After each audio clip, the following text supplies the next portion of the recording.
Konvensi Wina 1963 tentang hubungan konsuler. Struktur. Konvensi Wina disepakati pada tanggal 24 April 1963 di Wina, Austria, dan mulai berlaku pada tanggal 19 Maret 1967 setelah mencapai jumlah ratifikasi yang diperlukan. Konvensi ini terdiri atas 79 pasal yang terbagi ke dalam 5 bab. Bab pertama terdiri atas 2 bagian. Pada bagian pertama diatur tentang pembentukan dan pelaksanaan hubungan konsuler. Bagian ini mencakup pasal-pasal yang mengatur pembentukan hubungan konsuler, pelaksanaan fungsi konsuler, pendirian perwakilan konsuler, fungsi konsuler, pelaksanaan fungsi konsuler di luar wilayah konsuler, pelaksanaan fungsi konsuler di negara ketiga, penggolongan jabatan di perwakilan konsuler, penunjukan dan penerimaan kepala perwakilan konsuler, pemberitahuan kepada pihak berwenang di wilayah konsuler, pelaksanaan sementara fungsi-fungsi kepala kantor perwakilan konsuler, prioritas di antara para kepala perwakilan konsuler, pelaksanaan tindakan diplomatik oleh pejabat konsuler, penunjukan anggota staf konsuler, jumlah staf konsuler, kewarganegaraan pejabat konsuler, hingga pemberitahuan kepada negara penerima mengenai janji temu, kedatangan, dan keberangkatan. Pada bagian 2 berisi tentang akhir dari fungsi konsuler. Bagian ini membahas tentang penghentian fungsi anggota perwakilan konsuler, keberangkatan dari wilayah negara penerima, serta perlindungan tempat dan arsip konsuler dan kepentingan negara pengirim dalam keadaan luar biasa. Bab kedua berisi tentang fasilitas, keistimewaan dan kekebalan yang berkaitan dengan perwakilan konsuler, pejabat konsuler dan anggota perwakilan konsuler lainnya. Bab ini juga terdiri atas 2 bagian. Pada bagian pertama mengatur tentang fasilitas, hak istimewa, dan kekebalan yang berkaitan dengan perwakilan konsuler. Bagian ini mencakup pasal-pasal yang mengatur mengenai fasilitas untuk pekerjaan di perwakilan konsuler, penggunaan bendera dan lambang negara, akomodasi, wilayah konsuler yang tidak dapat diintervensi, pembebasan dari pajak terhadap fasilitas konsuler, arsip dan dokumen konsuler yang tidak dapat diintervensi, kebebasan untuk bergerak dan berkomunikasi, komunikasi dengan pihak berwenang dari negara asal dan negara penerima, pemberitahuan informasi dalam kasus kematian, perwalian, kecelakaan kapal, dan kecelakaan udara, serta biaya dan beban konsuler. Pada bagian 2 berisi tentang fasilitas, hak istimewa dan kekebalan yang berkaitan dengan pejabat konsuler dan anggota lain dari suatu perwakilan konsuler. Bagian ini membahas mengenai perlindungan untuk pejabat konsuler, hak-hak pribadi pejabat konsuler yang tidak dapat diganggu-gugat, pemberitahuan penangkapan, penahanan, atau penuntutan, kekebalan dari hukum, kewajiban untuk memberikan bukti, pelepasan hak-hak istimewa dan kekebalan, pembebasan dari registrasi orang asing dan izin tinggal, pembebasan dari izin kerja, pembebasan jaminan sosial, pembebasan dari pajak, pembebasan bea masuk dan pemeriksaan bea cukai, harta dari anggota perwakilan konsuler atau anggota keluarganya, pembebasan dari layanan dan kontribusi pribadi, awal dan akhir hak istimewa dan kekebalan konsuler, kewajiban negara ketiga, menghormati hukum dan peraturan negara penerima, asuransi terhadap risiko dari pihak ketiga, serta ketentuan khusus mengenai pekerjaan yang menguntungkan pribadi. Bab 3 berisi tentang aturan yang berkaitan dengan petugas konsuler kehormatan dan perwakilan konsuler yang dikepalai oleh pejabat tersebut.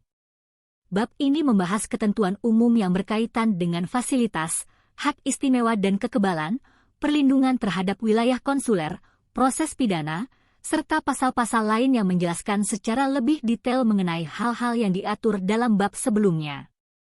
Selanjutnya bab 4 mengatur mengenai ketentuan umum.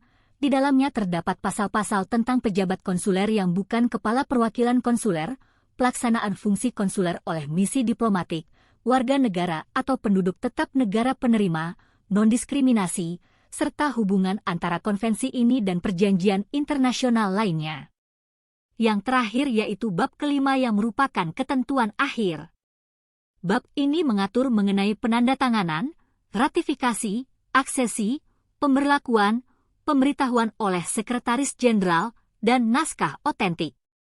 Setiap bagian dalam Konvensi Wina 1963 memiliki peran penting dalam mengatur hubungan konsuler antara negara-negara di seluruh dunia. Konvensi ini memberikan kerangka hukum yang penting untuk melindungi kepentingan negara dan warga negara di tingkat internasional. Substansi dari Konvensi Wina 1963 tentang hubungan konsuler mencakup berbagai aspek yang mengatur hubungan antara negara-negara dalam konteks perwakilan konsuler, antara lain pendirian dan fungsi kantor konsuler. Konvensi ini menetapkan hak dan kewajiban negara-negara dalam mendirikan dan menjalankan kantor konsuler di wilayah masing-masing, termasuk batasan-batasan yang diberikan kepada konsuler dalam menjalankan tugas mereka. Status dan fungsi konsul. Konvensi ini mengatur status hukum, hak, dan kewajiban dari konsul, termasuk imunitas dan kekebalan yang diberikan kepada mereka dalam menjalankan tugas resmi mereka.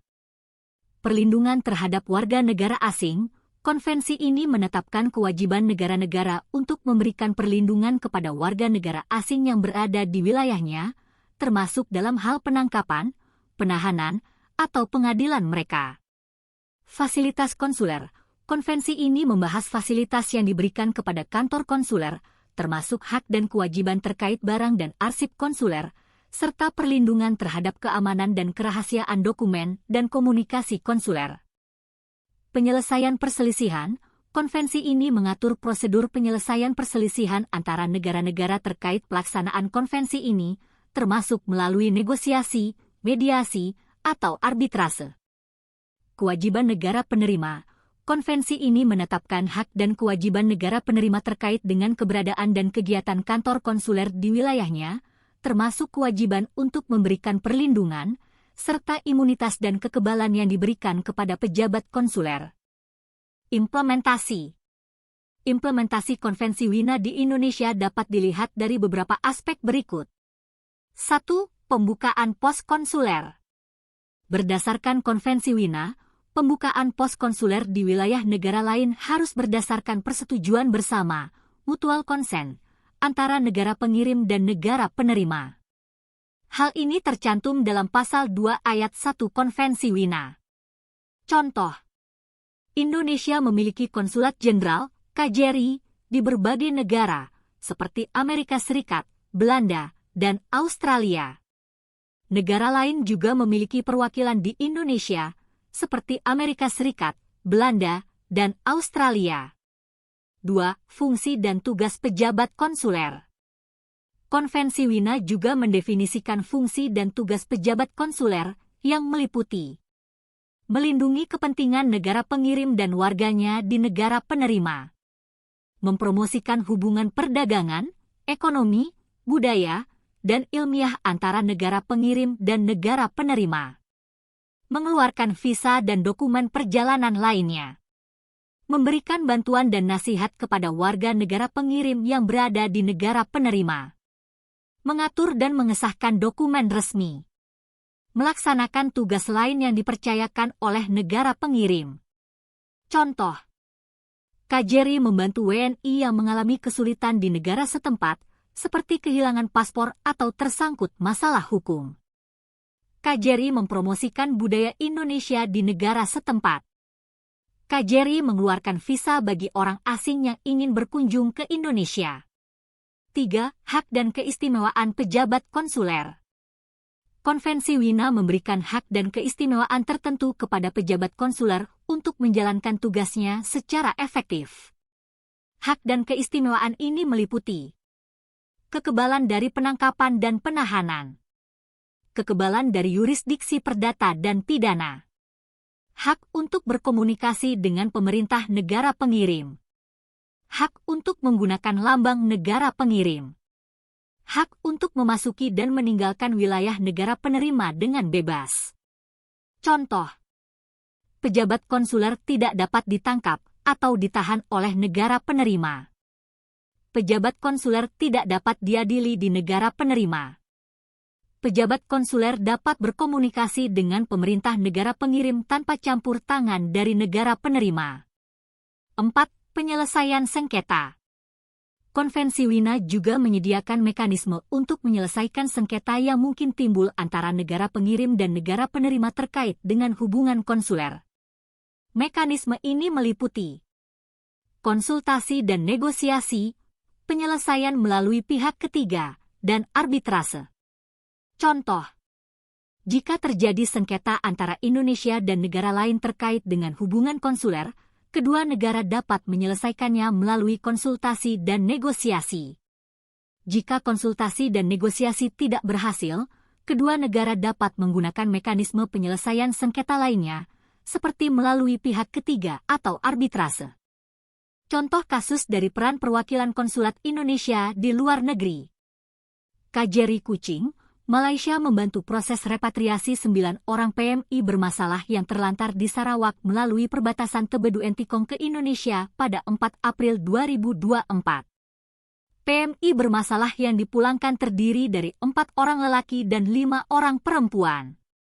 Sebagian besar PMI bermasalah tersebut mengalami permasalahan di tempat bekerjanya, antara lain tidak dibayar gaji, ditipu oleh agen penyalur kerja, jenis pekerjaan yang tidak sesuai dengan kontrak kerja, kondisi tempat kerja yang tidak layak, dan masalah kesehatan. Telaahan kasus dari permasalahan tersebut. Dalam konteks hukum internasional, Konvensi Wina 1963 menjadi acuan dalam mengatur hubungan konsuler antar negara. Konvensi tersebut menyediakan mekanisme pemberian bantuan konsuler dan akses bagi setiap negara untuk membantu warga negaranya yang membutuhkan pendampingan. Dalam pemberian bantuan hukum, konvensi tersebut mewajibkan negara untuk mewakili atau menunjuk pengacara yang tepat untuk warganya dalam menghadapi persidangan dengan tujuan agar mereka memperoleh perlakuan yang adil dan hak-haknya juga dilindungi. Perwakilan konsuler bertanggung jawab memberikan pelayanan publik terkait aspek-aspek non-politis, misalnya urusan hukum warga di luar negeri. Tugas dan fungsi perwakilan konsuler yang diatur dalam Konvensi Wina tahun 1963 pasal 5 salah satunya sebagai berikut. Melindungi kepentingan-kepentingan dari negara pengirim dan warga negaranya di wilayah negara penerima, baik secara individu maupun terhadap badan usahanya dalam batas-batas yang diperbolehkan oleh hukum internasional. Membantu dan mendampingi warga negara pengirim baik secara individual maupun terhadap badan-badan usaha warga negara pengirim di negara penerima. Berdasarkan isi konvensi tersebut, maka perwakilan konsuler Indonesia di Malaysia telah melaksanakan tugasnya dalam melindungi setiap warga negara Indonesia yang berada di negara lain, dengan melakukan repatriasi terhadap 9 PMI di Malaysia yang dilanggar hak-haknya. Sekian pemaparan materi mengenai Konvensi Wina 1963 tentang hubungan konsuler dari kami. Terima kasih.